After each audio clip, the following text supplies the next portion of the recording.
जय हिंद। आप सबका स्वागत है आस एजुकेशन के प्लेटफॉर्म पे। हम लोग जो है जो साइंस की जो शुरुआत किए थे, एमसीक्यू की जो सीरीज शुरुआत किए हैं, उसी का एक कंटिन्यूएशन पार्ट है। तो आज हम लोग जो है उसका अगला चैप्टर करने वाले हैं, जो कि फ्रिक्शन और जो है न्यूटन्स लॉ ऑफ मोशन से रिलेटेड है। तो यहाँ पे हम उसके सारे एमसीक्यूज को सॉल्व करेंगे। हमने यहाँ पे ऐसे सवालों को रखा है जो अपकमिंग एग्जाम में आने वाले जितने भी एग्जाम होंगे उसमें बहुत जरूरी होंगे। ठीक, हमने यहाँ पे क्या किया, अब तक के जितने भी क्वेश्चन पूछे गए हैं इस चैप्टर से हमने सबको वहाँ पे एक जगह पे ला दिया है। तो आपसे उम्मीद यही है कि आप पहले के जितने भी वीडियो है आपने उसको देख लिया होगा, ताकि आपकी एक अंडरस्टैंडिंग बन गई होगी।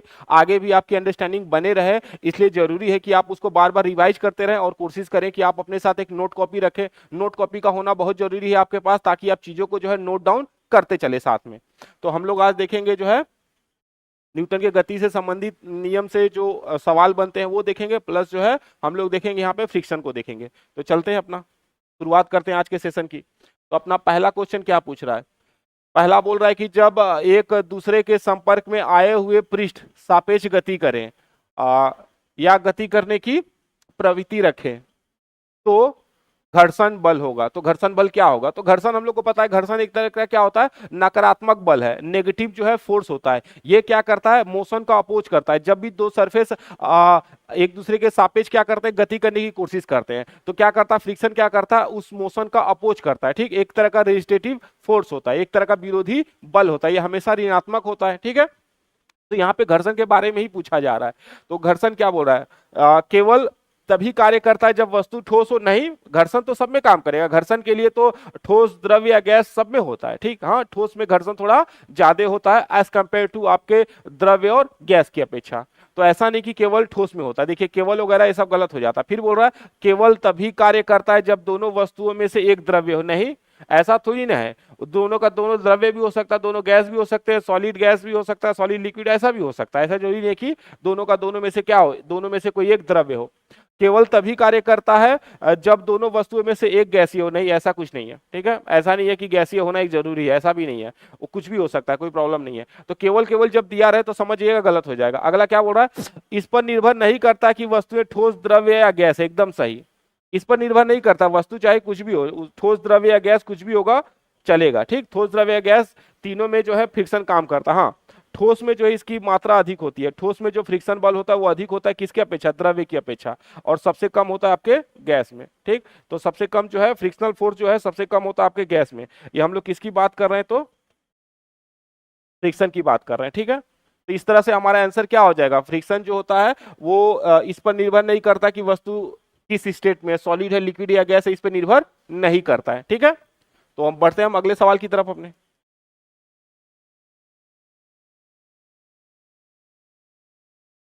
निम्नलिखित में से कौन सा कथन गलत है? तो यहाँ पे गलत कथन के बारे में पूछा जा रहा है कि कौन सा कथन गलत है इसमें।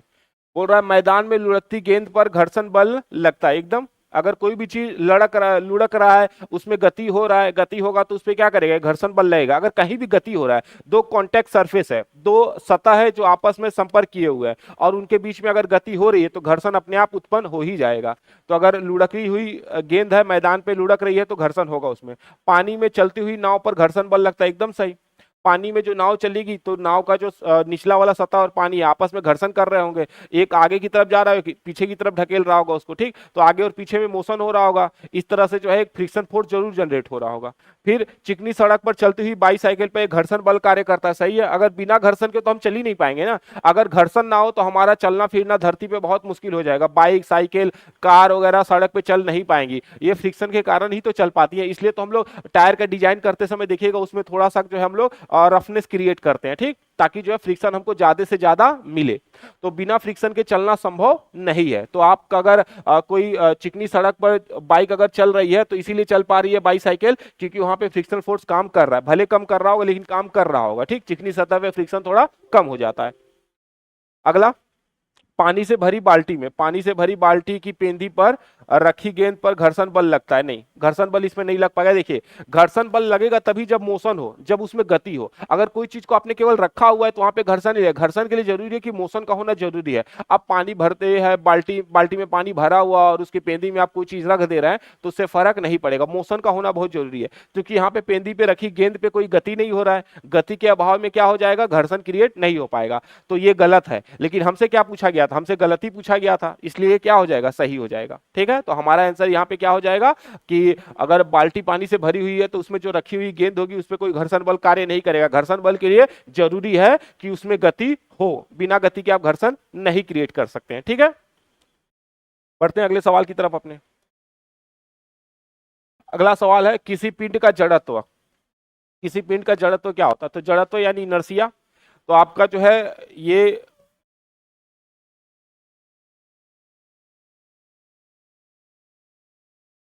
तो ये क्या जड़त्व, ये क्या होता है ना, एक तरह का जो है वस्तु की स्थिति को बताता है। ये वस्तु की स्थिति बताता है, ठीक है ना। एक तरह से जो है ये आपका कोई भी ऑब्जेक्ट होगा उसकी स्थिति को बताता है कि स्थिति क्या है उसकी, गतिशील है या स्थिर है। अगर वस्तु गतिशील है तो गतिशील अवस्था में ही वो बनी रहना चाहेगी जब तक कि उस पर कोई बाह्य बल लगा के उसकी अवस्था में परिवर्तन न किया जाए, उसकी गति को चेंज न किया जाए। या अगर कोई जो है वस्तु स्थिर अवस्था में है तो स्थिर अवस्था में ही रहेगी जब तक कि उस पर कोई बाह्य बल लगा के आप उसमें मोशन क्रिएट न कर दें। ठीक है, तो जड़त्व एक तरह से क्या स्थिति को बताता है। और जड़त्व हमेशा किस पर निर्भर करता है, तो ये जो है आपके द्रव्यमान पर निर्भर करेगा। ठीक है, जड़त्व द्रव्यमान पे निर्भर करेगा। ठीक है, साथ ही साथ द्रव्यमान और त्रिज्या पे निर्भर करता है, द्रव्यमान और त्रिज्या पे। तो द्रव्यमान त्रिज्या का मान जितना अधिक होगा उसमें जो है जड़त्व का गुण उतना अधिक पाया जाएगा। तो हमसे पूछ रहा है किसी पिंड का जड़त्व क्या होगा, उसकी चाल बढ़ाता है, उसकी चाल कम करता है, उसकी गति की अवस्था में परिवर्तन का विरोध करता है। एकदम सही। देखिए जो जड़त्व होता है चाल बढ़ाने या कम करने वाला काम नहीं करता, ये क्या करता है, कोई भी जो जिस अवस्था में है उस अवस्था को बनाए रखना चाहता है। ठीक, तो अगर अवस्था में आप परिवर्तन, अगर उसकी अवस्था को चेंज करना चाहेंगे तो ये अवस्था में परिवर्तन का विरोध करता है। ठीक है, तो वस्तु द्वारा अपनी अवस्था में होने वाले जो चेंजेस होता है उसका जो प्रतिरोध किया जाता है, उसका जो विरोध किया जाता है, उसी को हम क्या कहेंगे, जड़त्व कहेंगे। तो एक तरह से जड़त्व क्या होगा कि अवस्था में परिवर्तन का क्या करता है, ये प्रतिरोध करता है, उसको अपोज करता है, ये जल्दी चेंज नहीं होना चाहता। अगर स्थिर है तो स्थिर रहेगा, गतिशील है तो गतिशील ही अवस्था में रहना चाहेगा। तो इस तरह से हमारा क्या होगा, ये हो जाएगा, ऑप्शन सी हो जाएगा, अवस्था परिवर्तन में प्रतिरोध करता है। ठीक, ये जो है प्रतिरोधी प्रतिरोधी की तरह एक तरह से काम करेगा। तो एक प्रतिरोधी बल होगा एक तरह से, ठीक, जो विपरीत करेगा। ये जो है जो आप फोर्स लगा रहे हैं उसको क्या करेगा, अपोज करेगा, अपनी पोजिशन को चेंज करना नहीं चाहेगा। ठीक है, तो ये हो गया अपना ऑप्शन सी हो जाएगा यहाँ पे। अगला चलते हैं। अगला सवाल पूछ रहा है कोई यात्री किसी गतिमान रेलगाड़ी में एक सिक्का उछालता है। ठीक है, एक सिक्का उछालता है जो उसके पीछे गिरता है। सिक्का उछाला और सिक्का पीछे गिर गया, मतलब गाड़ी मोशन में है, गति कर रही है। इसका अर्थ है कि रेलगाड़ी क्या होगा, तो आप ये समझिए। देखिए जब हम लोग रेलगाड़ी में बैठे हैं, ठीक है, और रेलगाड़ी चल रही है और आप उसी के अंदर बैठे हुए हैं, तो ऑब्वियस से क्या होगा कि सारा का सारा रेलगाड़ी चल रहा है तो आप भी उसी के अंदर बैठे हुए हैं, तो आपका पूरा शरीर जो है रेलगाड़ी के साथ जो बर्थ के साथ लगा होगा तो आप भी मोशन में आ जाएंगे। तो पूरा का पूरा जो इंटायर जो एंटिटी है वो पूरा का पूरा मोशन में होता है। ठीक, तो आप भी मोशन में है, रेलगाड़ी भी मोशन में हो गया। ठीक, दोनों के दोनों आप लोग मोशन में है। अब अगर आप उसके अंदर कोई भी चीज उछाल रहे होते हैं तो वो भी क्या होगा, वो भी जो है मोशन में आ चुका रहेगा। तो अगर हम लोग गाड़ी की गति अगर सामान्य रहे, अगर स्थिर रहे, तो क्या होगा, हम जैसे सिक्का उछालेंगे, ठीक, तो हम जैसे गति कर रहे हैं, रेलगाड़ी जैसे गति कर रही है, वैसे भी सिक्का भी गति करेगा और सिक्का बार बार क्या होगा, आपके हाथ में आके गिरेगा, एकदम ठीक जहां से आपने उछाला है वहीं पे आके गिरेगा। अगर गति समान रहा तो, लेकिन अगर गति बदल जाए तो, नहीं, गति स्लो हो जाए, मंदन हो जाए उसमें, या उसमें त्वरण आ जाए और गति बहुत तेजी से बढ़ जाए, अगर गति तेजी से बढ़ जाएगा तो क्या होगा, आपकी ट्रेन आगे बढ़ जाएगी और सिक्का क्या होगा, सिक्का की गति वही रहेगी और सिक्का पीछे की तरफ आ जाएगा क्योंकि आप आगे बढ़ गए हैं। ठीक है, तो अगर रेलगाड़ी में गति सामान्य नहीं है, एक समान नहीं है, नहीं, अगर उसमें त्वरण उत्पन्न हो रहा है, अगर त्वरित गति है तो क्या होगा, सिक्का पीछे की तरफ गिर जाएगा। और अगर मंदन हो गया तो, अगर गति कम हो गई तो, अगर त्वरण मंदन में आ गया तो क्या होगा, सिक्का हमारा जो है आगे की तरफ गिरेगा। ठीक, तो हमसे यहाँ क्या पूछ रहा है कि सिक्का पीछे की तरफ गिर रहा है, इसका मतलब रेलगाड़ी की जो गति है त्वरित गति होगी, नहीं, त्वरित गति है, ये त्वरित होगा। एक समान होता तो क्या होता, अगर गति एक समान होती तो क्या होता, जहां पे आपने सिक्का उछाला आपके हाथ में वापस आके गिरता। अवमंदित होता क्या होता, तो सिक्का हमारे क्या होता, यहाँ पे पीछे गिर रहा है, यहाँ पे क्या होता, हमारे आगे गिरता। ठीक, तो अगर आगे गिरता, यहाँ पीछे, यहाँ पे आगे हो गया, वृत्ताकार पथ के अनुदिश नहीं। ठीक है, तो यहाँ पे आपको इस चीज को याद रखना पड़ेगा कि हमारे साथ क्या हो रहा होगा कि हम मोशन में है तो सिक्का भी मोशन करेगा हमारे साथ। ठीक है, तो मोशन अगर बराबर है तो बार बार सिक्का एक ही जगह पे गिरेगा, आप कितने भी उछाले उसको। लेकिन अगर गति में त्वरण आ गया, अगर गति बदल गई, ठीक, त्वरित गति हो गई, तो सिक्का हमारे पीछे गिरेगा ना कि आगे। ये है अपना। चलते हैं अगले सवाल की तरफ।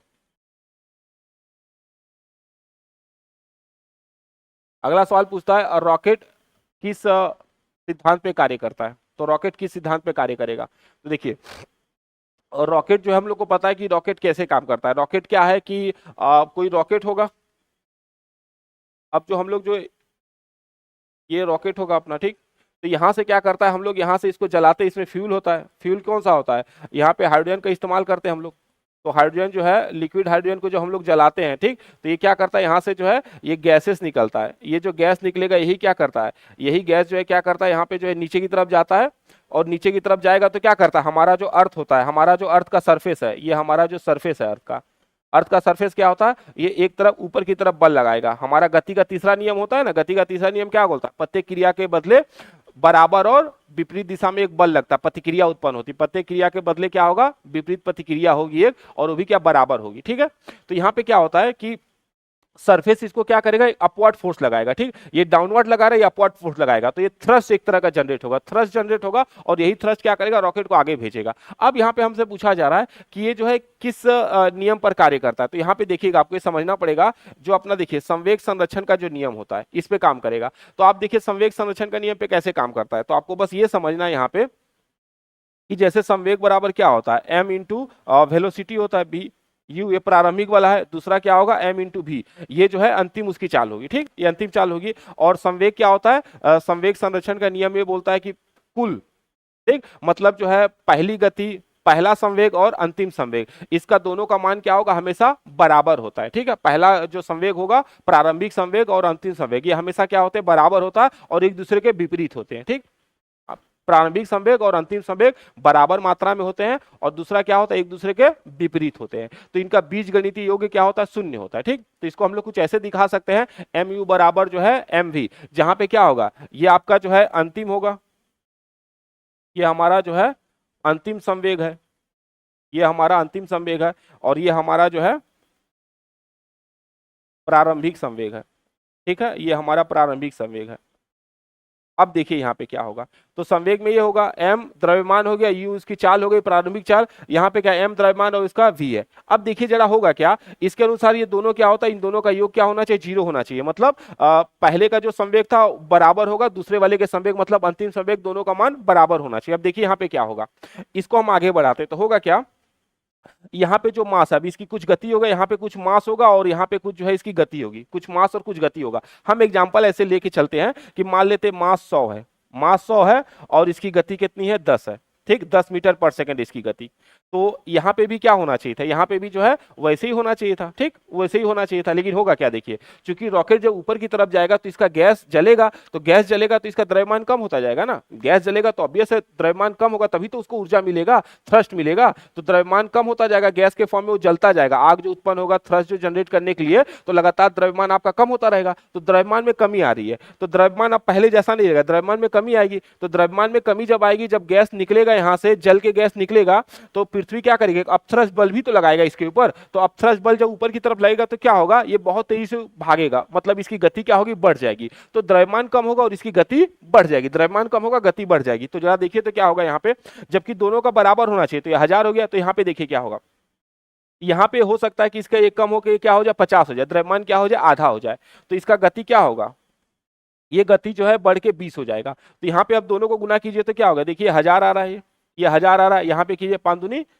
10, ये भी क्या हो रहा है, 1000 आ रहा है, देख रहे हैं यहाँ पे, तो देख रहे हैं दोनों बराबर हो गया। लेकिन अंतर देखिए तो जरा यहाँ पे क्या है, मास कितना है, 100 है, यहाँ का मास देखिए कितना, 50 हो गया। तो क्या पता चल रहा है कि जैसे जैसे यहाँ पे द्रव्यमान कम होगा, द्रव्यमान कम होगा तो उसकी गति बढ़ जाएगी। गति क्यों बढ़ेगी, तभी तो बराबर होगा, क्योंकि इन दोनों का गुणनफल कितना होना चाहिए, समान होना चाहिए, दोनों का गुणनफल हमेशा बराबर होना चाहिए। संवेग संरक्षण के नियम के अनुसार प्रारंभिक संवेग और अंतिम संवेग दोनों का मान क्या होना चाहिए, बराबर और विपरीत होता है, तो बराबर होना जरूरी है। ठीक, विपरीत दिशा में होगा लेकिन बराबर होना जरूरी है, तभी तो दोनों मिलके क्या होगा, जीरो हो जाएगा। ठीक, मतलब कुल में संवेग का परिवर्तन जो होगा वो जीरो हो जाएगा कुल मिला के। ठीक, वो उसका जो मास होता है वो कंजर्व रहेगा। तो यहाँ पे क्या होगा, यहाँ पे इसको अगर इस तरह से समझा जाए तो जैसे जैसे मास कम होगा, मास कम होगा तो उसकी गति बढ़ती जाएगी, मास कम होगा गति बढ़ती जाएगी, इस तरह से संवेग पूरा का पूरा संरक्षित रहेगा। इसी को हम लोग बोलते हैं संवेग संरक्षण का नियम। तो हमारा जो रॉकेट किस नियम पे काम करता है, तो संवेग संरक्षण के नियम पे काम करता है। जबकि ये हमारा जो था, ये द्रव्यमान संरक्षण का नियम किसने दिया था, तो आपको पता होगा द्रव्यमान संरक्षण का जो नियम है अपना लेवोजियर ने दिया था। ठीक, ये जो हमारा यहाँ पे आंसर ये हो जाएगा। और ये द्रव्यमान संरक्षण का नियम किसने दिया था, तो ये अपना जो है लेवोजियर। लेवोजियर जिनको हम जो है फादर ऑफ केमिस्ट्री बोलते हैं, इनको जो है लेवोजियर को जो है हम लोग जो है लेवोजियर को जो है फादर ऑफ केमिस्ट्री कहा जाता है। इन्होंने ही जो है लॉ दिया था अपना, law of conservation of mass दिया था इन्होंने। तो फादर ऑफ केमिस्ट्री इनको जाना जाता है, father of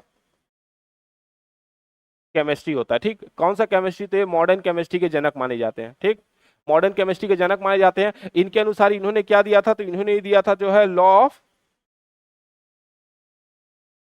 conservation, law of conservation of mass इन्होंने दिया था। इसके अनुसार क्या था, इनके अनुसार जो कोई भी केमिकल रिएक्शन होता है, जो भी केमिकल रिएक्शन होता है उसमें क्या होगा कि जो रिएक्टेंट होता है और जो प्रोडक्ट बनता है उनका सम हमेशा बराबर होता है। तो इनके अनुसार क्या था कि जो सम होता है, सम ऑफ रिएक्टेंट,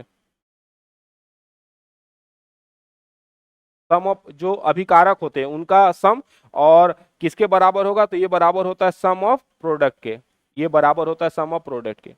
इनका कहना ये था। ठीक, ये ऐसे करके होता है। जैसे एग्जांपल ले लीजिए आप, जैसे यहाँ पे मान लीजिए आपके पास है CaO, कैल्शियम ऑक्साइड चूना, और इसके साथ आपने रिएक्शन करा दिया CO2 का, ये मिलके क्या बना देगा, ये बना देगा CaCO3 बना देगा। ठीक, तो यहाँ पे होना क्या चाहिए देखिएगा, तो यहाँ पे इसका मास कितना हो जाएगा, यहाँ पर इसका मास हो जाएगा 40 16 56, ये होगा अपना, अगर ये मान लीजिए 56 है, 56 ग्राम है। और यहाँ पे कितना है, तो ये होगा अपना जो है 44 ग्राम है ये। ठीक है, तो इन दोनों का देखिए, इन दोनों का सम कितना हो रहा है, 56 और 44 कितना 100, तो इसका भी कितना होगा, इसका भी 100 होना चाहिए। तो द्रव्यमान संरक्षण के नियम के अनुसार क्या होगा कि जितना अभिकारक होंगे, सम ऑफ रिएक्टेंट होगा वो इक्वल टू होगा सम ऑफ प्रोडक्ट के, मतलब जितना यहाँ पे मास मिल रहा है उतना ही यहाँ पर भी मिलेगा। ठीक है, तो ये जो है ये किसने बताया था, तो ये लेवोजियर ने बताया था। ठीक, आपको ये पता है ऊर्जा संरक्षण का नियम, ऊर्जा संरक्षण का नियम क्या बोलता है, ऊर्जा ना तो उत्पन्न की जा सकती है और ना ही नष्ट किया जा सकता। ऊर्जा क्या होता है, एक फॉर्म से दूसरे फॉर्म में केवल रूपांतरित हो सकती है। ठीक है, ये कभी खत्म होता नहीं है, बस इसका फॉर्म चेंज हो जाता है, एक फॉर्म से दूसरे फॉर्म में कन्वर्ट होते रहता है। नहीं, अगर आप लकड़ी जला रहे हैं तो लकड़ी क्या ऊष्मा उत्पन्न करेगी, नहीं, तो ऊष्मा जो हीट जनरेट करेगी, तो जितना आप लकड़ी जला रहे हैं वो क्या होगा, किस में कन्वर्ट हो जाएगा, हीट में कन्वर्ट हो जाएगा। तो हमेशा क्या होता है कि जो ऊर्जा होगी, ठीक है, ऊर्जा ऊर्जा हमेशा निकाय की जो ऊर्जा होती है वो हमेशा क्या होती है, नियत होती है। इस पूरे ब्रह्मांड में जो ऊर्जा होगा हमेशा नियत होगा। ये लगातार क्या होते हैं, बदलते रहते हैं, एक फॉर्म से दूसरे फॉर्म में बदलते रहते हैं। जैसे हमारे महान साइंटिस्ट आइंस्टीन ने क्या बताया था, E=mc²। नहीं, इन्होंने क्या किया था, द्रव्यमान और ऊर्जा के बीच में संबंध बताया था कि द्रव्यमान ऊर्जा में बदलता है, ऊर्जा द्रव्यमान में बदलेगा। ठीक है, और एक अलग से नियम है कि ऊर्जा ना तो नष्ट हो सकता है, ना ही खत्म किया जा सकता है, ठीक, ना ही इसको बनाया जा सकता है, ये केवल एक फॉर्म से दूसरे फॉर्म में कन्वर्ट होते रहता है। हम लोग के पास बहुत सारी ऐसी चीजें होती है, नहीं, जैसे हम लोग का मोबाइल फोन वगैरह होता है, वॉइस को किस में बदलता है, ये पहले इलेक्ट्रिकल वाले में बदलता है, ठीक, वॉइस को इलेक्ट्रिकल में बदलता है, फिर इलेक्ट्रिकल को वॉइस में बदल देता है। हमारे पास लाउड स्पीकर है, लाउड स्पीकर इलेक्ट्रिकल को वॉइस में बदल देता है, ठीक, ध्वनि ऊर्जा में बदल देता है, विद्युत ऊर्जा को ध्वनि ऊर्जा में बदलता है आपका लाउड स्पीकर है। तो ऐसे करके हमारे पास बहुत सारे डिवाइस होंगे, ठीक है, तो जो एक को दूसरे में कन्वर्ट कर रहा होगा, तो आपको ये सब समझना पड़ेगा।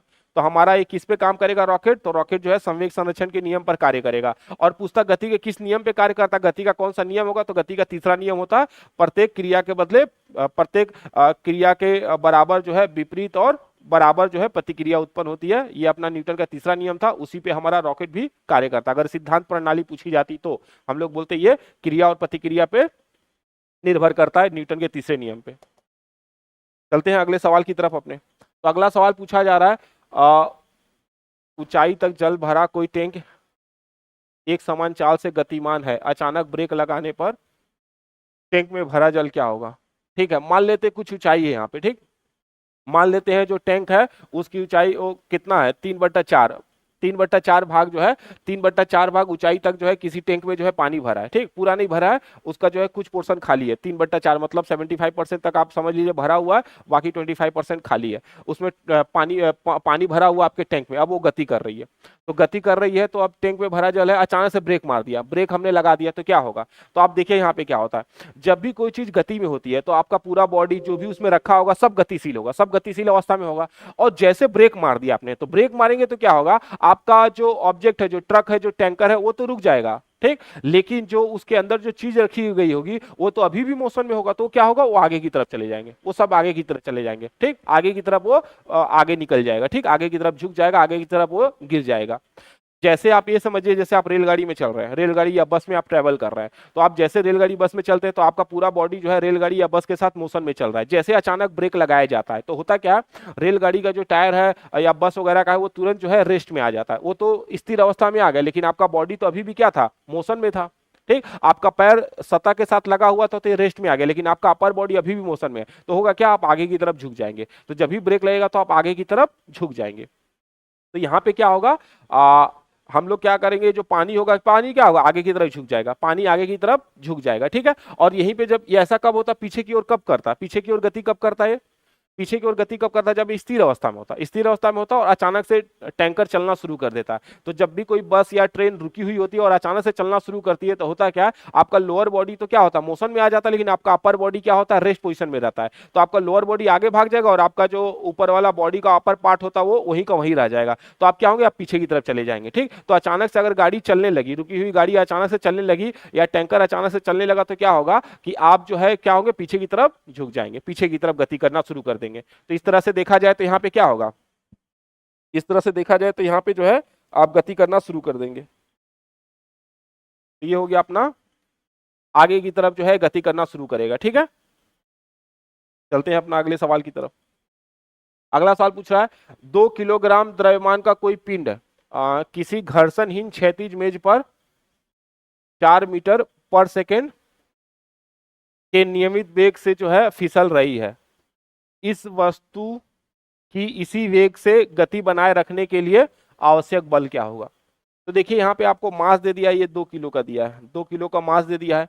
आपको यहाँ पे जो है एक वेलोसिटी दे दिया गया है, आपको वेलोसिटी दे दिया गया है जो है 4 मीटर पर सेकेंड, ये आपको दे दिया गया। आपसे पूछ रहा है फोर्स क्या होगा, तो आपको यहाँ पे कॉमन चीज लगाना है, आपको एक कॉमन सेंस लगाना है। देखिए क्या है, गति का जो पहला नियम होता है, लॉ ऑफ मोशन का जो पहला होता है, लॉ ऑफ मोशन जो का जो न्यूटन द्वारा जो नियम दिया गया था, उसका पहला बेसिक प्रिंसिपल क्या बोलता है, पहला वो बोला जाता है कि जो वस्तु जिस अवस्था में है उसी अवस्था में बनी रहना चाहती है। अर्थात अगर वो गतिशील अवस्था में है तो गतिशील अवस्था में रहेगी, अगर स्थिर है तो स्थिर रहेगी, जब तक कि उस पर कोई बाहरी बल न कार्य करे, ठीक है। तो अगर आप चाह रहे हैं कि कोई चीज गतिशील अवस्था में, गतिशील अवस्था में वो बनी रहे, वो अपना जड़त्व को बनाए रखे, इसलिए जरूरी क्या होगा, इसके लिए जरूरी है कि आप क्या करें, फोर्स को जीरो कर दें। अगर फोर्स जीरो हो जाएगा तो अनंत समय तक वो गति करती रह जाएगी।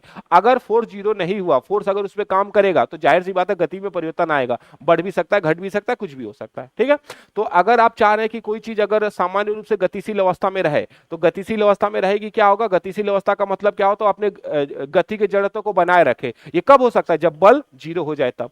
तो बल जीरो होगा तभी, जब बाह्य बल उस पर कार्य न करे तो क्या होगा, वो गतिशील अवस्था में बनी रहेगी। तो इसीलिए क्या होगा, यहाँ पे बल नहीं काम करेगा, जीरो हो जाएगा। दूसरा, आप इसको इक्वेशन के फॉर्म में ऐसा कुछ देख सकते हैं, F इक्वल टू होता है m इंटू ए होता है, ठीक है।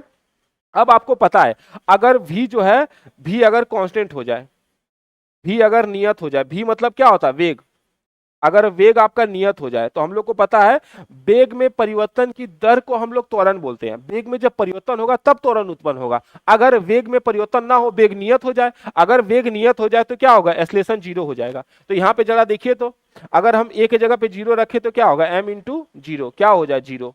तो फोर्स कितना होगा, जीरो हो जाएगा। मतलब अगर कोई एक समान गति से गतिशील है, एक समान गति से गतिशील है, तो क्या हो जाएगा, वहां पे जो है आपका जो वेग होगा वो सामान्य रूप से गतिशील है, कांस्टेंट है, नियत चाल से चल रही है, तो उसमें कोई परिवर्तन हो नहीं रहा है, मतलब वहां पे त्वरण शून्य हो जाएगा। और अगर त्वरण शून्य हो गया तो बल अपने आप शून्य हो जाएगा। तो अगर आप चाह रहे हैं कि कोई चीज गतिशील अवस्था में है, वो बनी रहे, तो उसमें बल क्या लगाना पड़ेगा, जीरो। बल मत लगाइए, जीरो, कोई भी बाह्य बल कार्य नहीं करेगा उसमें, ठीक है। चलते हैं अगले सवाल की तरफ।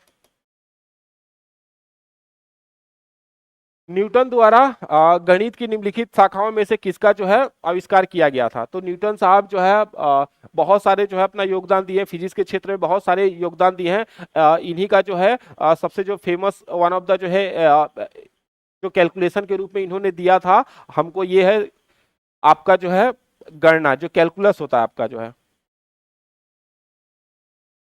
नहीं तो ये कैलकुलस का जो है इन्होंने किया। बोला जाता उस समय इनकी उम्र मात्र 24 साल के थे। मात्र 24 साल के इन्होंने 24 साल की उम्र में इन्होंने क्या किया, जो है कैलकुलस का आविष्कार कर दिया। इन्होंने जो है कैलकुलस नामक जो है एक नया वाला मैथमेटिक्स का ब्रांच ही खोल दिया। ठीक, तो कैलकुलस का इस्तेमाल हम लोग कहाँ करते हैं? कैलकुलस का इस्तेमाल हम लोग फिजिक्स में करेंगे। ठीक है, इसका इस्तेमाल आप मैथ में करते ही हैं, डिफरेंशिएशन, इंटीग्रेशन, ये सब आता है। इसी का इस्तेमाल आप केमिस्ट्री में भी करेंगे, नहीं इसका इस्तेमाल बायोलॉजी में भी होता है। ठीक है, बहुत हर जगह पे तो कर ही रहे हैं हम लोग। तो कैल आपसे पूछेगा कि न्यूटन ने जो है गणित के किस शाखा की शुरुआत की, तो गणना। गणना यानी जो है आप बोलेंगे वहां पे गणना यानी जो है आप इसकी बात करेंगे, कैलकुलस की बात करेंगे। ठीक, आपसे पूछा जाए तर्क, तर्क सबसे पहले कौन देगा आपका? तर्क की शुरुआत करेगा अपना अरिस्टॉल हो जाएगा, ये अरिस्टॉल, जिसको हम अरस्तु बोलते हैं। ठीक, तो अरस्तु जो है तर्क की शुरुआत वही करेंगे। एक तरह से देखें तार्किक जो होंगे, इनके गुरु भी रहे होंगे सुकरात। सुकरात का जो है शिष्य रहता है अपना प्लूटो, प्लूटो का शिष्य होता है सुकरात। सुकरात का सॉरी सुकरात, सुकरात गुरु हो गए सबके। सुकरात के बाद कौन आता है, उसका शिष्य कौन होता है? प्लूटो। प्लूटो का शिष्य कौन होगा? अरस्तु। अरस्तु का शिष्य कौन होगा? तो सिकंदर महान होता है। ठीक है, तो एक तरह से इनका क्रम है। सबसे पहले कौन आता है? सुकरात, फिर प्लूटो, फिर अरस्तु और फिर बाद में सिकंदर आते हैं। तो अगर देखा जाए तो शुरुआत तो अपना सुकरात किया होगा, उसको आगे बढ़ाए होंगे प्लूटो, और फिर जो उसी को कंटिन्यू किया होगा अपना अरस्तु। अरस्तु इसको बड़े पैमाने पे करेंगे। दूसरा बोलता है ज्यामिति का जो है कौन किया होगा? ज्यामिति का आविष्कार कौन किया होगा? तो इसका बोलता है यूक्लाइड। नहीं, इनको हम फादर बोलते हैं ज्योमेट्री का, जो है यूक्लाइड को बोलते हैं। साथ ही साथ ये जो है अपना बीज गणित, अर्थमेटिक का जो कौन करेगा? अर्थमेटिक का आपका करेंगे जो है ब्रह्म गुप्ता।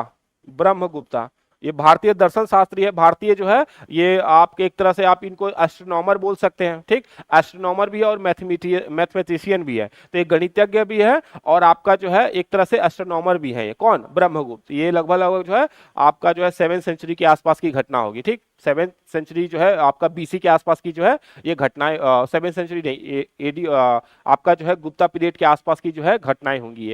ये गुप्ता पीरियड के जो है आसपास है, मतलब 7वीं सेंचुरी के आसपास की ये होगी। ठीक, 7वीं सेंचुरी एडी के आसपास होंगे। तो बीज गणित का जनक किसको मानेंगे हम लोग? तो ब्रह्मगुप्ता को मानेंगे, ज्यामिति का यूक्लाइड को। और अगर तर्क क्षमता की बात करेंगे तो हम लोग इसकी शुरुआत कौन करेगा बोलेंगे? अरस्तु, अरिस्टोल करेगा। और न्यूटन ने गणित की किस शाखा की खोज की थी? तो गणना यानी कैलकुलस का आविष्कार किया था इन्होंने। ठीक है, चलते अपना अगले सवाल की तरफ। अगला सवाल पूछता है जब एक बंदूक से गोली चलाई जाती है तो बंदूक पीछे की ओर धकेलती है। यह उदाहरण न्यूटन के कौन से नियम को दर्शाता है? तो देखिएगा यहाँ पे क्या हो रहा है, जब आप गोली चलाएंगे तो गोली आगे जाएगी। तो जब गोली आगे की तरफ जाएगी तो ऑब्वियस है क्या करेगा? वो एक प्रतिक्रिया बल भी तो उत्पन्न करेगा। तो प्रतिक्रिया बल क्या होगा? उसके जस्ट अपोजिट काम करेगा। गोली आगे जा रही है तो प्रतिक्रिया बल पीछे की तरफ काम करेगी। ठीक, और ये कौन से नियम को दर्शाता है? तो ये गति का तीसरा नियम को दर्शाता है। ठीक, आपका जो लॉ ऑफ मोशन है जो न्यूटन द्वारा दिया गया था, ये इसका जो तीसरा नियम क्या बोलता है? प्रत्येक क्रिया के बदले एक प्रतिक्रिया उत्पन्न होती है। ठीक, जो कि बराबर मात्रा में होती है, जिसका क्या होता है? खाली दिशा क्या होता है? विपरीत होता है। तो प्रत्येक क्रिया के बदले एक प्रतिक्रिया बल जरूर उत्पन्न होगा। ठीक है, तो ये उदाहरण हो जाएगा अपना गति के जो है तीसरे नियम का। तो गति का तीसरा नियम का हो जाएगा ये वाला अपना उदाहरण हो जाएगा। और रॉकेट का जो है रॉकेट का जो है मोशन होता है, रॉकेट का जो लॉन्चिंग होता है वो भी गति के तीसरे नियम पे होगा। गति का पहला नियम जो है, गति का पहला नियम तो जड़त्व वाला होगा। नहीं, गति का पहला नियम जड़त्व वाला होगा, जो ब्रेक लगने पे पीछे हट जाना, या फिर जो है चलती हुई गाड़ी में अचानक से ब्रेक लगने पे आगे की तरफ झुक जाना, या फिर जो है रुकी हुई गाड़ी का अचानक चलने पे पीछे की ओर जो है झुक जाना। ये सब जो है एग्जाम्पल होता है जड़त्व वाले में। तो पहला नियम तो है जड़त्व वाला होगा, और यहाँ पे जो है वो मोशन की बात करेंगे हम लोग। कौन सा? रुक के चलने वाला, या चल के गतिशील अवस्था में जब रुक जाए तब की बात करेंगे। तो यहाँ पे जो गति का तीसरा नियम हो जाएगा। गति का दूसरा नियम जो है ये बताता आपको संवेग को बताता है। नहीं, संवेग परिवर्तन की दर को बताता है। तो हमको एक चीज याद रखना है कि जो गति का जो पहला नियम होता है इसी में क्या मिलता है? बल की परिभाषा मिलता है। नहीं, बल की परिभाषा। तो बल की जो परिभाषा होती है, डिफिनीशन जो होता है, वो गति के किस नियम से मिलता है? गति का पहला नियम से मिलता है। और गति का पहला नियम को जड़त्व का नियम भी कहा जाता है, इसको गैलीलियो का नियम भी कहा जाता है। ठीक, सबसे पहले गैलीलियो ने ही इसके बारे में बताया था। तो गति का पहला जो नियम होता है उसको गैलीलियो का नियम भी कहते हैं, जड़त्व का नियम भी कहा जाता है, और इसी से हमको बल की परिभाषा भी प्राप्त होती है। जबकि गति का दूसरा नियम जो होता है, ये इससे हम क्या मिलता है? इससे हमको जो है बल का समीकरण प्राप्त होता है। हमको बल का इक्वेशन प्राप्त होता है, समीकरण। ये क्या होता है? F equal to M A. ठीक है, तो ये बोलता है संवेग परिवर्तन की दर। संवेग परिवर्तन की दर को ही हम लोग क्या बोलते हैं? आपका जो है संवेग परिवर्तन की दर जो है लगाए गए बल के समानुपाती होती है और उसी दिशा में होती है। ये गति का दूसरा नियम होता है। तो इसी से हम लोग क्या मिलता है? व्यंजक मिलता है। किसका? बल का हमको व्यंजक मिलता है, F equal to M A. तो ये है अपना। तो हम लोग इसको आगे चल के देखेंगे, धीरे धीरे करके सवाल आएगा तो इन सब चीजों पे हम लोग गौर करेंगे। तो यहाँ पे ये चीज देखना है कि कौन किसका एग्जाम्पल है, तो आपको ये समझना पड़ेगा। तो आपको इसलिए गति का नियम को एक बार देखना पड़ेगा, समझना पड़ेगा। चलिए अगले सवाल की तरफ देखते हैं अपने। अगला सवाल पूछ रहा है बल के समीकरण में F किसके बराबर है? तो बल का समीकरण में F किसके बराबर है? तो अभी तो लिखे बल बराबर क्या होता है? F इंटू ए। यहाँ पे M बराबर क्या होता है? मास। मास यानी द्रव्यमान। A बराबर क्या होता है? त्वरण। और आपका F बराबर हो गया आपका बल। ठीक है, तो किसके बराबर होगा? M इंटू ए के। M इंटू ए के होगा। ये क्या? U plus A T. ये गति का समीकरण का पहला नियम है, जो बराबर होता है V equal to U plus A T होता है। ये mgh क्या होता है? mg होता है ये पोटेंशियल एनर्जी। ये जो है P पोटेंशियल एनर्जी होता है, जिसको हम बोलते हैं स्थितिज ऊर्जा। ठीक है, पोटेंशियल एनर्जी होता है। M इंटू वी क्या होता है? ये संवेग होता है आपका, संवेग। ये जो है संवेग होता है, जिसको हम लोग बोलते हैं मोमेंटम। ठीक है, तो इस तरह से देखा जाए तो ये क्या होगा? F equal to M A होता है। ठीक, तो ये फोर्स होता है। तो हमसे यही पूछ रहा है किसके बराबर है, तो एम ए के बराबर है। ठीक है, और ये कहाँ से मिलता है? तो गति का दूसरा नियम। गति का दूसरा नियम हमको जो है बल का व्यंजक देता है, F equal to M A. परिभाषा पूछता है तो हम लोग गति का पहला नियम बोलते हैं। ठीक है, चलिए आगे देखते हैं। वेग में परिवर्तन की दर को क्या कहा जाता है? ठीक है, तो वेग में परिवर्तन है, देखिए जैसे वेग में परिवर्तन मतलब क्या हो रहा है? जैसे इसका v minus you upon T, यही तो हो गया। ये आपका क्या हो गया? वेग में परिवर्तन हो गया। तो वेग में परिवर्तन को ही हम लोग क्या बोलते हैं? इसको ए से दिखाते हैं, और इसी को क्या बोलते हैं? त्वरण। नहीं, तो वेग में परिवर्तन जो होता है, तो वेग परिवर्तन, वेग में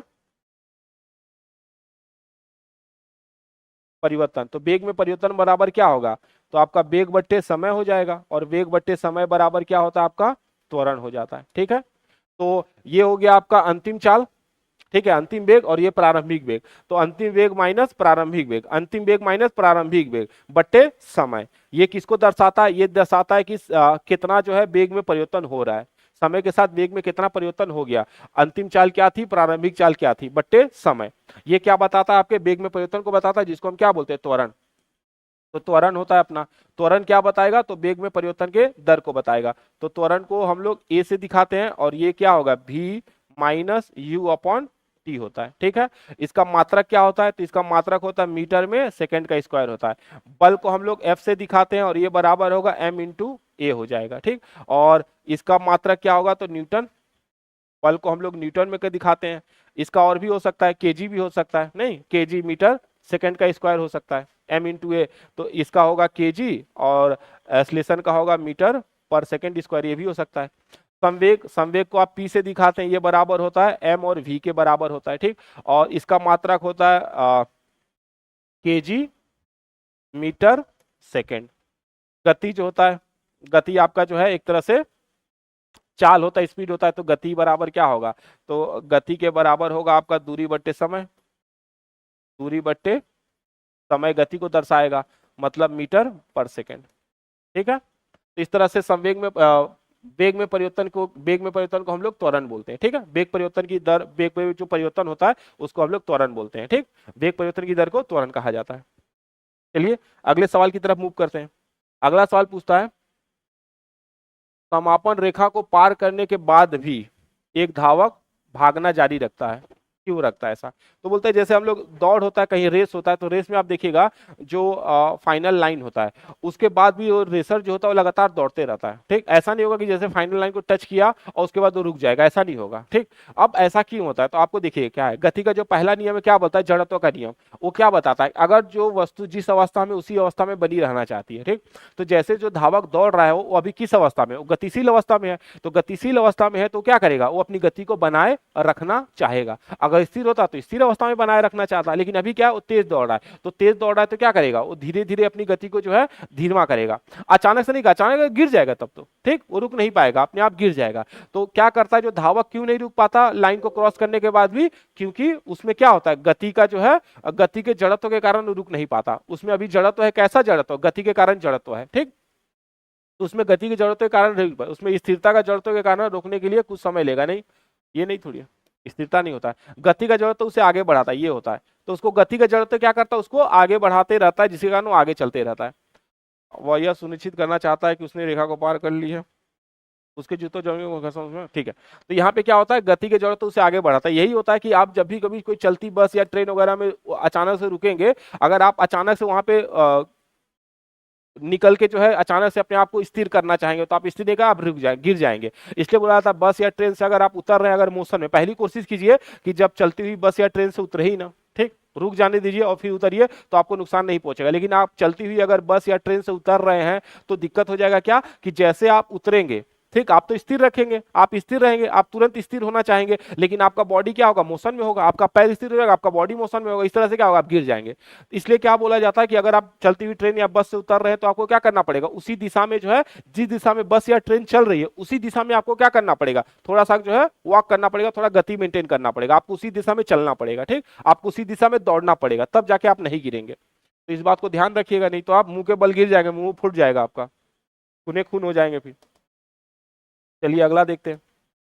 अगला सवाल पूछता है बल की परिभाषा को किसके आधार पर व्याख्यात किया जा सकता है। तो अब यह देखिए, तो हम लोग को पता है जो बल की परिभाषा होता है, बल आखिर होता क्या है, बल वह बाह्य कारक होता है जो किसी वस्तु की अवस्था में परिवर्तन ला दे या लाने की चेष्टा करे। ठीक, तो बल एक बाह्य कारक है, ठीक, जो क्या करता है, जो किसी भी वस्तु की अवस्था में परिवर्तन लाने की प्रयास करता है, या तो परिवर्तन ला देगा या तो लाने की चेष्टा करता है। तो एक तरह से देखा जाए तो फोर्स क्या होता है, एक्सटर्नल काउज होता है। ठीक, एक्सटर्नल काउज है जो क्या करता है, जो किसी बॉडी के ऊपर जब एक्सर्टेड होता है, जो एक्ट करता है, तो क्या करता है, वो ट्राई टू चेंज करता है, वो ट्राई टू चेंज उसके पोजिशन में, या तो चेंज कर देगा या तो करने की कोशिश करता है, टेंडेंसी उसके पास होती है। नहीं, तो फोर्स एक तरह का क्या होता है, एक तरह का ऐसे जो बाह्य कारक होता है, एक तरह का ऐसे जो है एक्सटर्नल फैक्टर होता है, एक्सटर्नल काउज होता है, जो ये टेंडेंसी रखता है कि जो बॉडी होता है उसके पोजीशन में चेंजेस ला दिया जाए। ठीक, वो ला भी सकता है, नहीं भी ला सकता, वो कोशिश करता है। तो इस तरह से देखा जाए तो ये हमारा न्यूटन का जो गति का पहला नियम है, ये भी तो यही बोलता है। गति का पहला नियम क्या बोलता है, कि जो वस्तु जिस अवस्था में है उसी अवस्था में रहना चाहेगी जब तक कि उस पर कोई बाह्य बल न कार्य करे। ठीक है, तो इस तरह से पता चल गया कि जो वस्तु की स्थिति को बदलने के लिए आपको एक बाह्य कारक की जरूरत पड़ती है, वही जो बाह्य कारक होगा, जो एक्सटर्नल फोर्स होगा, उसी को हम क्या कहेंगे, फोर्स कहेंगे। तो ये गति का पहला नियम क्या करेगा, तो ये आपको देगा बल की परिभाषा, ये आपको देगा बल की परिभाषा प्राप्त होगी। तो गति का पहला नियम से जो है आपको बल की परिभाषा। गति का दूसरा नियम क्या देगा, तो बल का जो है आपको जो है समीकरण देगा। बल का समीकरण जो है आपको गति के दूसरे नियम से मिलेगा, बल का समीकरण जो आप लिखते हैं m equal to F equal to M A लिखते हैं। ठीक है, न्यूटन की गति का तीसरा नियम जो है ये क्या बताएगा, ये बताएगा बल के प्रभाव को। ठीक है, तो ये बल के प्रभाव को, इफेक्ट को बताता है। तीसरा नियम बल के इफेक्ट को बताएगा, प्रभाव को बताएगा, और उसके नेचर को बताएगा, कैसे काम कर रहा है। ठीक है, ऑपोजिट है, कैसे है, ठीक, ये सबको बताएगा। न्यूटन का गुरुत्वाकर्षण का नियम, ये तो ऑब्वियस है। गुरुत्वाकर्षण का नियम क्या बताता है, दो वस्तुओं के बीच में एक आकर्षण बल होता है जो होता है m1 m2 अपॉन उनके बीच की दूरी, या फिर दूरी के जो है वर्ग होता है, दूरी के वर्ग का स्क्वायर, दूरी का जो है वर्ग होगा। तो ये दोनों के मास पे निर्भर करेगा, मास का गुणनफल, और उनके बीच की दूरी के व्युत्क्रमानुपाती होता है, वर्ग के व्युत्क्रमानुपाती होता है। ये आपका न्यूटन का गुरुत्वाकर्षण का नियतांक है, जिसमें जी क्या होता है, यूनिवर्सल कांस्टेंट होता है 6.67 10 to the power -11, 10 to the power -11 newton metre square upon KG का स्क्वायर। ठीक, इसको याद रखिएगा, फिक्स है, इसका वैल्यू कभी नहीं बदलता। 6.67 10 to the power -11 है ये। ठीक है, तो इस तरह से बल की परिभाषा आपको कहाँ मिलेगी? तो पहला नियम बोलेगा बल की परिभाषा को किसके आधार पर व्याख्यित किया। तो पहले नियम जो है बल की परिभाषा देगा, व्यंजक पूछता तो दूसरा बोल देते हैं, ठीक है, और अगर प्रभाव पूछता तो तीसरा बोलते हैं हम लोग। चलिए अगले सवाल पे चलते हैं। निम्न में से किस राशि का मान स्थान बदलने पर भी परिवर्तित नहीं होता है? तो ऐसा बोल रहा है कि स्थान बदल जाए लेकिन उसका मान नहीं बदलता, तो आपको ये समझना पड़ेगा द्रव्यमान जो होता है, मास, ये कभी नहीं बदलता। ठीक, तो मास के साथ क्या खासियत है आपको ये चीज समझना पड़ेगा। यहाँ पे मास जो होता है आपका, जो द्रव्यमान होता है, ये क्या होता है? एक तरह से क्वांटिटी होती है, क्वांटिटी ऑफ सब्सटेंस। एक तरह से क्या है, पदार्थ की मात्रा है ये, पदार्थ की मात्रा। तो पदार्थ की मात्रा, जैसे मान लीजिए 60 है मेरा, ये 60 किससे बना है? धागों से। धागों की संख्या मान लीजिए 1 लाख है। तो अब ये धागों की संख्या बदल थोड़ी ना जाएगी, आप कहीं भी ले जाए, इसको मून पे ले जाए, मार्स पे ले जाए, इसमें धागों की संख्या क्या होगी? 1 ही लाख रहेगी। ऐसा थोड़ी 1,10,000 या 1,50,000 या 50,000 हो जाएगा, ऐसा नहीं होने वाला। बराबर मात्रा में धागों की संख्या रहेगी, तो वही क्वांटिटी को बताता है। ठीक, ये क्वांटिटी को बताता है। दूसरा, ये क्या होता है? ये हमेशा फिक्स होता है, ये कभी बदलता नहीं है, ऑलवेज फिक्स्ड होता है, ये कभी नहीं बदल सकता। ठीक, ये क्या होता है? ये जो है सदैव निश्चित होता है। ठीक, ये सदैव जो है निश्चित होता है, कभी नहीं बदल सकता, सदैव निश्चित होता है, ये ऑलवेज फिक्स होता है। दूसरा चीज, इसका जो है मात्रक क्या होता है? इसको किस में मापा जाए हम लोग? इसका मात्रक क्या होता है? इसको यूनिट क्या इस्तेमाल करेंगे? तो इसका यूनिट जो होता है वो केजी होता है। ठीक है, इसको केजी में मापा जा सकता है, तो ये कभी नहीं बदलता। ठीक, ये कभी नहीं बदलता। फॉर एग्जाम्पल, अगर कोई बोल रहा है कि मान लीजिए तो हमारा मास जो है, हमारा मास जो है 120 किलो है, 120 किलो है। ठीक, हमारा मास क्या है? 120 किलो। कहाँ पे? अर्थ पे। अर्थ पे इतना है, तो पूछ रहा है मून पे कितना होगा, चंद्रमा पे कितना होगा? चंद्रमा पे मास कितना हो जाएगा? तो चंद्रमा पे भी मास क्या होगा? उतना ही होगा। मास थोड़ी ना बदलता है, मास कभी नहीं बदलेगा, मास जो है कभी नहीं बदलता है। तो मास कितना होगा? उतने ही रह जाएगा, 120 का 120। तो मास चूंकि पदार्थ की मात्रा को बताता है, इसलिए कभी नहीं बदल सकता, ये कभी नहीं बदलेगा। तो मास कभी नहीं बदल सकता। जबकि जो वजन है, जो आपका वेट है, ये बदल सकता है। ये किसका होता है? द्रव्यमान गुने गुरुत्वाकर्षण त्वरण के गुणनफल को हम लोग भार बोलते हैं, वेट बोलते हैं। तो m × g, हम लोग को पता है इसमें द्रव्यमान जो m है वो तो नहीं बदलेगा, लेकिन g तो बदलता है ना, g का मान लगातार बदलते रहता है। क्योंकि g का मान लगातार बदलते रहता है, इसीलिए क्या होगा? इसीलिए जो है आपका वजन हमेशा बदल जाएगा। तो वजन हमेशा बदल जाएगा, फोर्स हमेशा, जो आपका जो वजन होगा, जो वेट होगा, वो बदल जाएगा, लेकिन आपका जो है मास जो है कभी नहीं बदलेगा। ठीक है, तो जैसे यहाँ पे देख लीजिए आप, ये क्या होगा? मास जो होता है हमारा क्या होता है? ये हमेशा फिक्स्ड होता है। तो मास हमेशा क्या होगा? अपना फिक्स होता है।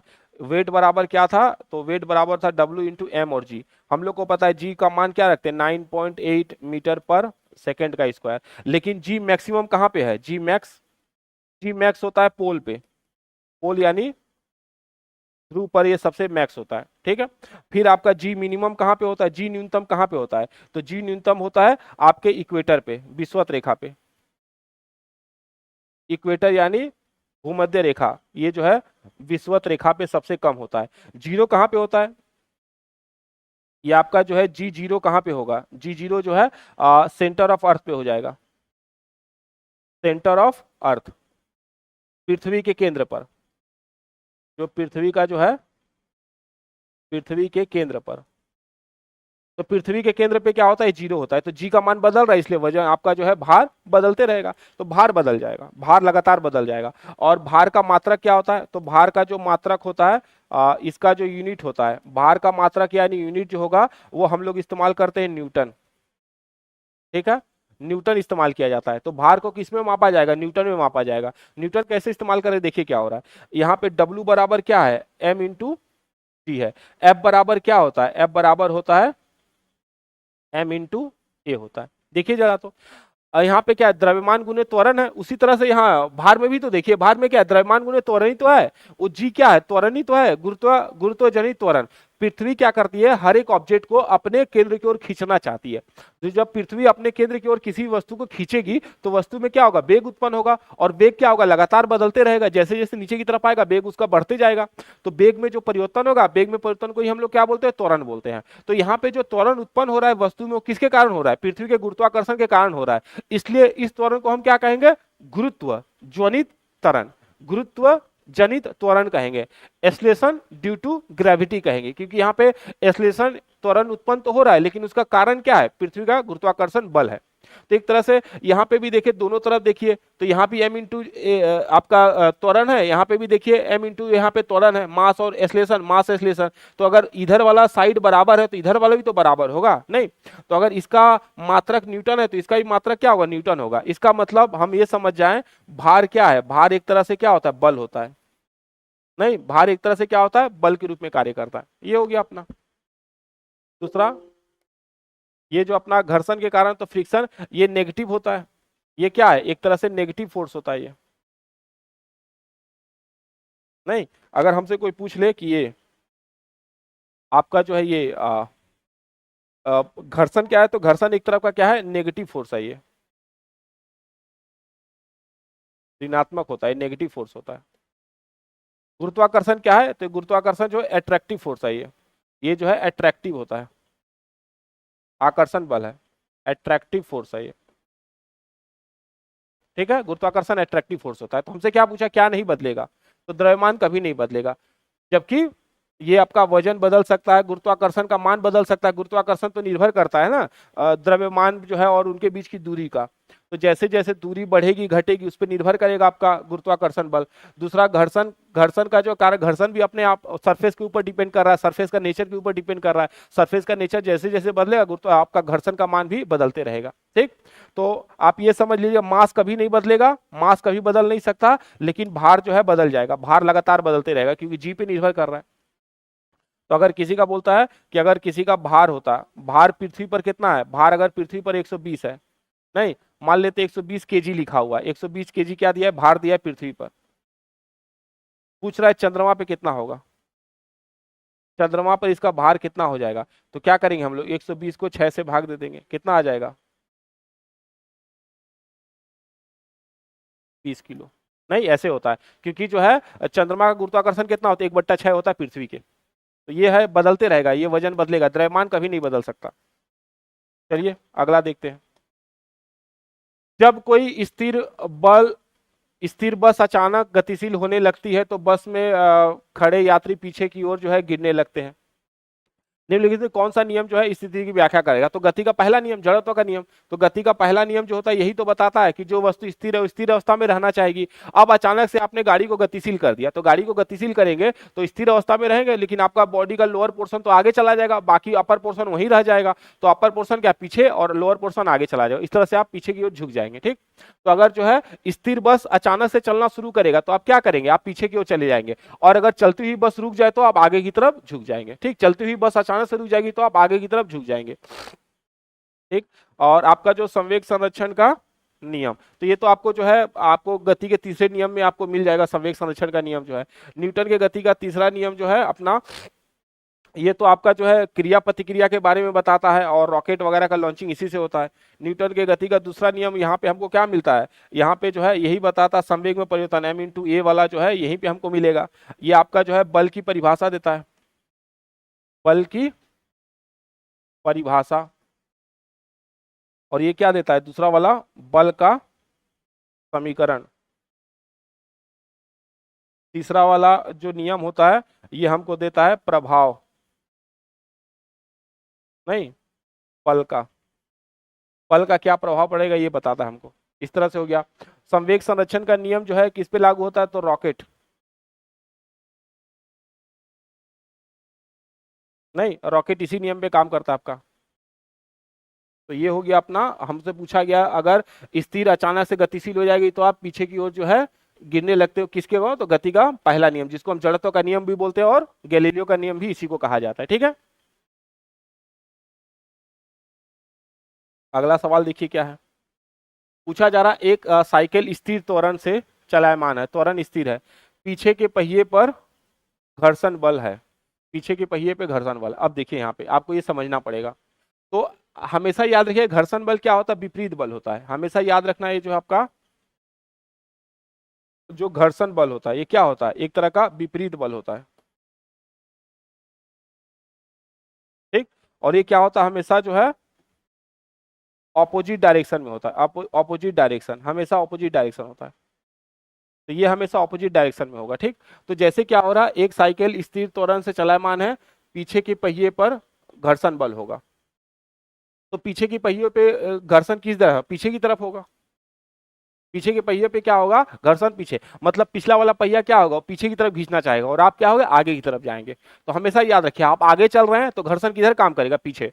मतलब ये आपका टायर है, तो टायर की गति आप जो है, टायर लगातार आगे की तरफ बढ़ रहा है, ठीक। तो आगे बढ़ रहा है तो यहाँ पे घर्षण क्या करेगा, घर्षण इसके पीछे कार्य करेगा, पीछे की तरफ इसको लेना चाहेगा, घर्षण इसको पीछे ले जाएगा। जबकि आप क्या कर रहे हैं, आप आगे की तरफ बढ़ रहे हैं, आप आगे की तरफ बढ़ रहे हैं लगातार, आप आगे की तरफ बढ़ना चाह रहे हैं लगातार, लेकिन घर्षण क्या करेगा, इसको पीछे की तरफ खींचना चाहेगा, घर्षण इसको पीछे की तरफ लाएगा। तो अगर साइकिल आगे की तरफ जा रही है तो घर्षण बल उसके पीछे की तरफ काम करेगा, तो घर्षण उसको क्या करेगा, पश्चिम दिशा में लगेगा। पश्चिम दिशा में मतलब ये, ठीक है। तो इसको याद रखना है। अगर शून्य हो जाएगा, अगर वेग में कोई परिवर्तन नहीं होगा तो शून्य हो जाएगा, शून्य हो गया तो आपका जो है फिर बल नहीं लगेगा। शून्य अगर हो गया मान लीजिए तो बल ही नहीं लगेगा, त्वरण शून्य हो गया तो बल नहीं लगेगा, और बल नहीं लगेगा तो घर्षण कहीं से उत्पन्न हो नहीं सकता, ठीक है। तो अगर ये शून्य हो गया तो F इक्वल टू भी 0 हो जाएगा। अग्र दिशा में अगर लगेगा, मान लीजिए अगर अग्र दिशा में घर्षण लगने लगे तो क्या होगा, आपकी आपकी दिशा पीछे हो जाएगी, तो आप पीछे की तरफ गति करना शुरू करेंगे। अगर घर्षण बल आगे की तरफ लगेगा तो आपकी गति पीछे की तरफ हो जाएगी, उल्टा होगा हमेशा, याद रखिएगा। तो हमारा यहाँ पे आंसर होगा पश्चिम दिशा में। चलते हैं अगले क्वेश्चन की तरफ। दो पिंडों के बीच बल सदैव कैसा करेगा। तो दो पिंडों के बीच जो बल होता है, हमेशा याद रखिएगा, दो पिंडों के बीच जो बल लगता है, ये गति के तीसरे समीकरण, गति का जो तीसरा नियम है वो परिभाषित करता है इसको। तो बोला जाता है कि हमेशा जो है बल जो है, दो पिंडों के बीच जब कोई बल लगेगा तो हमेशा क्या होगा, समान होगा और विपरीत दिशा में होगा, ठीक। समान मात्रा में होगा, समान परिमाण में होगा, लेकिन उनकी दिशा क्या होगी, विपरीत होगी। तो गति का क्या होता है, समान होता है और विपरीत दिशा में। ये क्या होते हैं, समान होंगे और विपरीत दिशा में प्रयुक्त होंगे। यही तो है आपका थर्ड लॉ, यही जो आपका जो है गति का तीसरा नियम।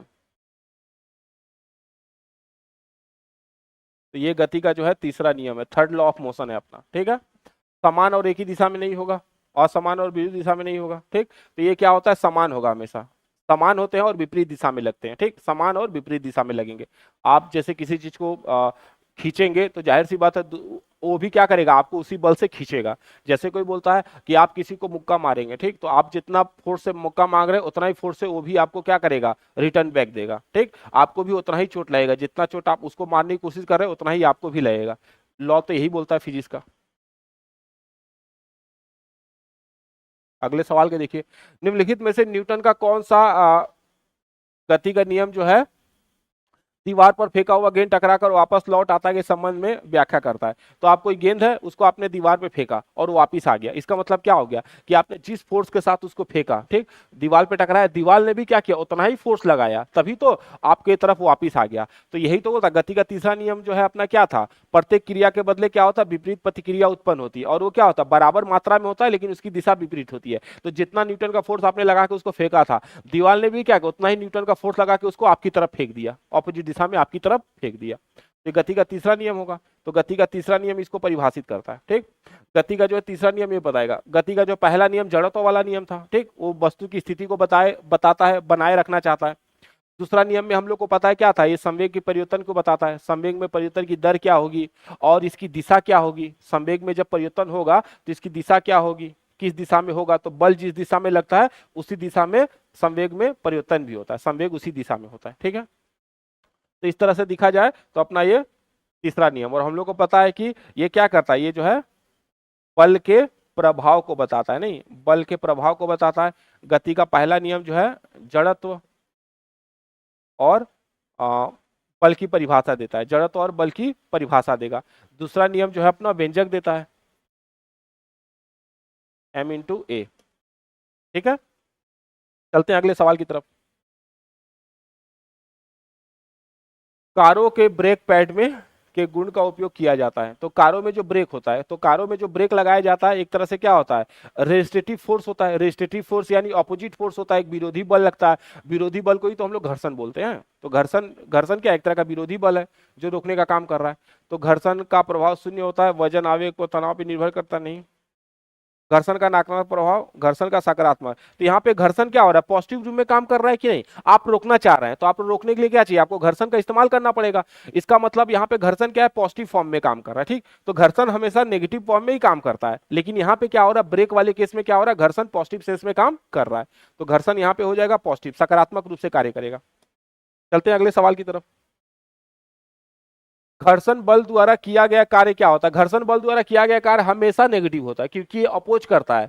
आप जिस दिशा में बल लगाते हैं उसके विपरीत दिशा में घर्षण कार्य करता है। तो घर्षण हमेशा नकारात्मक होता है ये, ठीक, हमेशा नेगेटिव फोर्स होता है ये हमेशा क्या होगा, धनात्मक नहीं, कभी कभी हो सकता है, हमेशा ऋणात्मक होता है। ठीक, ये क्या होता है, हमेशा जो है ऋणात्मक होगा। तो ये जो है आपका घर्षण क्या होता है, ऑलवेज नेगेटिव फोर्स के रूप में आप इसको गिन सकते हैं। तो ये नेगेटिव फोर्स के रूप में कार्य करता है घर्षण, ये हमेशा अपोज करता है।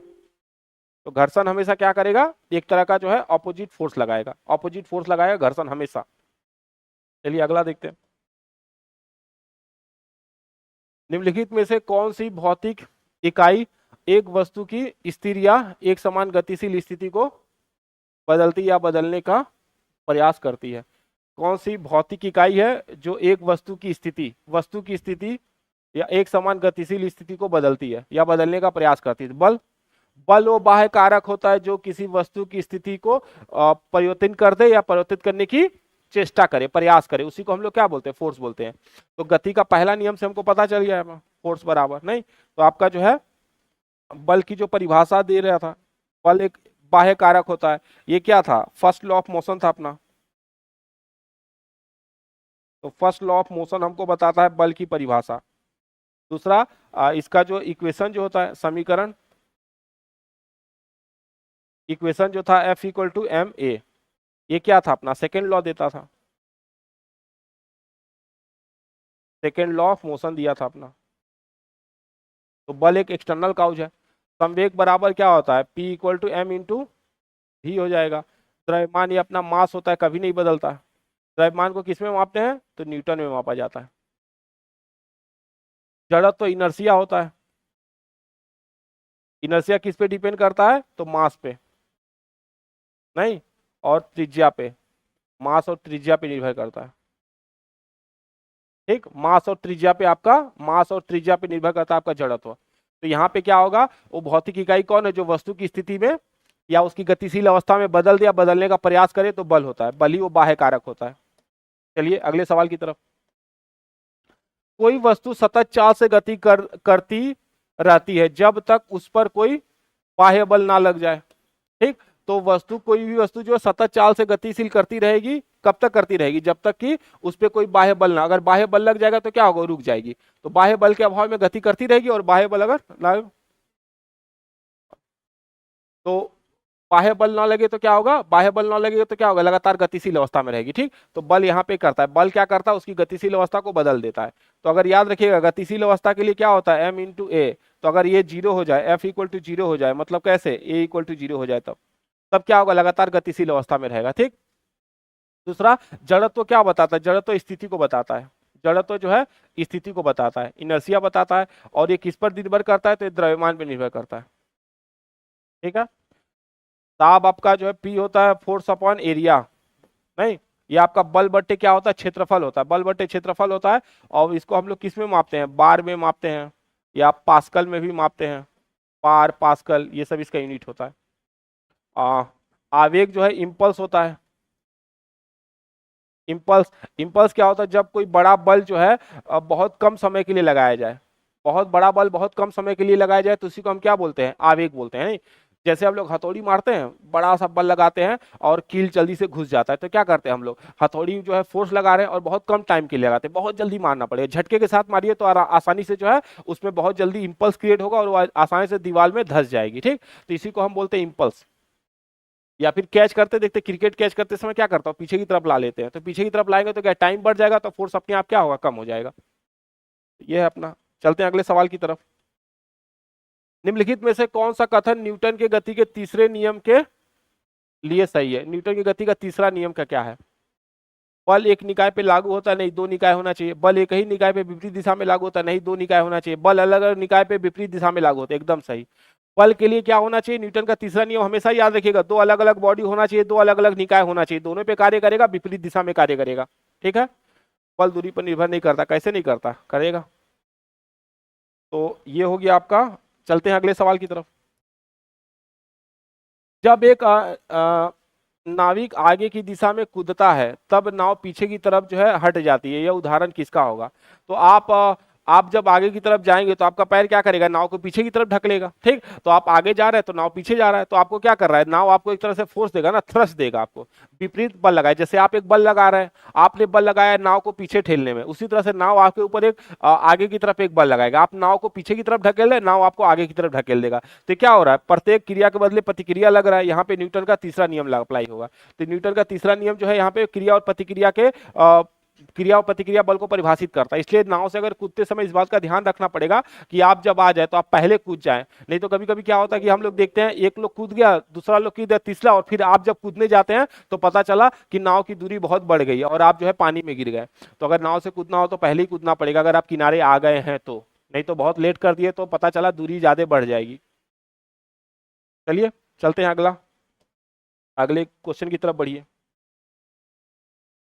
रॉकेट लॉन्चिंग कौन से नियम पर आधारित है? तो रॉकेट का जो लॉन्चिंग होता है, अगर ये रॉकेट का लॉन्चिंग पूछेगा तो ये गति के तीसरे नियम पे लागू होगा। ठीक, प्रतिक्रिया के बदले प्रतिक्रिया। तो जिस आधार पे जो है हम लोग यहाँ पे रॉकेट अपना लॉन्च कर रहे हैं, तो रॉकेट जो यहाँ पे जो थ्रस्ट लगाता है, यहाँ पे जो गैस छोड़ रहा है अपना, ठीक, ये गैस छोड़ रहा है, और इसी पे क्या होता है, हमारा अर्थ का सरफेस भी आपको क्या करेगा? एक थ्रस्ट देगा यहाँ पे। तो अपना अर्थ का जो है थ्रस्ट एक फोर्स लगेगा, थ्रस्ट फोर्स देगा। नहीं, तो आप जितना तेजी से यहाँ पे गैस आके हीट करेगा सरफेस को, उतना ही सरफेस क्या करेगा? उसके एक ऑपोजिट फोर्स लेगा। तो यहाँ क्रिया के बदले प्रतिक्रिया लगेगा और ये गति का तीसरा नियम पे काम करेगा। ठीक है, तो इसका लॉन्चिंग जो है, रॉकेट का लॉन्चिंग गति के तीसरे नियम पे काम करेगा।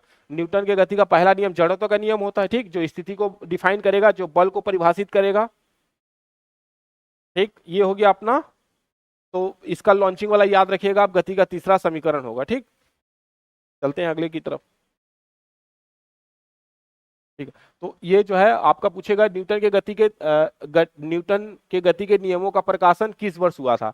तो न्यूटन ने अपने गति के नियमों का प्रकाशन जो है 1687 में किया था। 1687 में इन्होंने किया था, अपने गति के जो नियम था उसका प्रकाशन किया था। इनका एक बुक है, उस बुक में किया था। बुक का नाम था प्रिंसिपिया। प्रिंसिपिया एक बुक है, उसमें इन्होंने गति का परिभाषा किया था। ठीक, तो परिभाषा दिया था। तो इस सेशन के लिए इतने रहने देते, अगले सेशन में इसको हम लोग कंटिन्यू करेंगे बाकी के सवालों को। तो देखने के लिए धन्यवाद, बने रहे हमारे साथ।